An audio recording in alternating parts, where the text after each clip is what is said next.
हिंदू धर्म में भंडारा करवाने की प्रथा लंबे समय से चली आ रही है। भंडारा एक तरह का दान ही है जिसके जरिए हम जरूरतमंदों को भोजन प्रदान कराते हैं।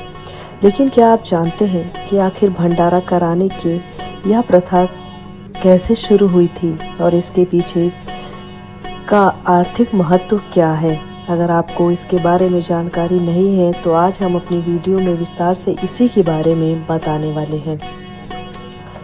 हिंदू धर्म में अन्नदान को श्रेष्ठ दान माना जाता है, इसलिए भंडारे में भोजन बनाकर लोगों को बांटा जाता है।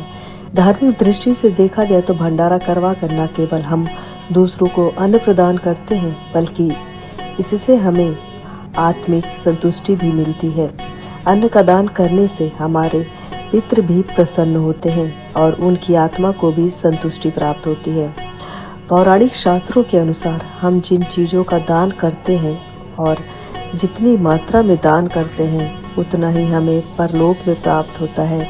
इसलिए हिंदू धर्म में ज़्यादा से ज़्यादा मात्रा में अन्न का दान करने को कहा जाता है। भंडारा करवाने के पीछे यही वजह है कि मृत्यु लोक में किया गया अन्नदान हमारे पूर्वजों और हमारी आत्मा को संतुष्टि दे। इसे लेकर के पौराणिक कथा है। पद्म पुराण में लिखा है कि राजा श्वेत मृत्यु के बाद जब परलोक पहुँचे तो उन्हें भोजन प्राप्त नहीं हो पाया था। राजा श्वेत विदर्भ क्षेत्र के राजा थे और उनके राज्य में अन्न धन की कोई कमी नहीं थी। हालांकि परलोक में उन्हें मांगने पर भी भोजन नहीं मिला। अंत में थक कर हार कर राजा ब्रह्मा जी के पास पहुँचे और उनसे इसके पीछे का कारण पूछा। तब ब्रह्मा जी बोले कि आप भले ही राजा रहे हों, लेकिन आपने कभी ज़रूरतमंद लोगों को भोजन नहीं कराया, अन्न का कभी दान नहीं किया, इसलिए आपको मृत्यु के बाद अन्न प्राप्त नहीं हो पा रहा। राजा को अपनी भूल का पता चला तो उन्होंने अपनी भावी पीढ़ियों के स्वप्न में जाकर भंडारा और अन्नदान करने को कहा और अन्नदान के महत्व को समझाया। माना जाता है कि तब से ही भंडारा कराने की प्रथा का आरंभ हुआ।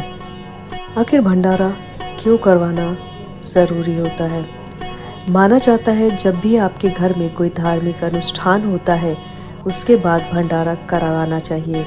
धार्मिक और मांगलिक अनुष्ठान के बाद भंडारा करवाने से किया गया कार्य सफल हो जाता है, साथ ही अन्नदान का पुण्य भी आपको प्राप्त होता है।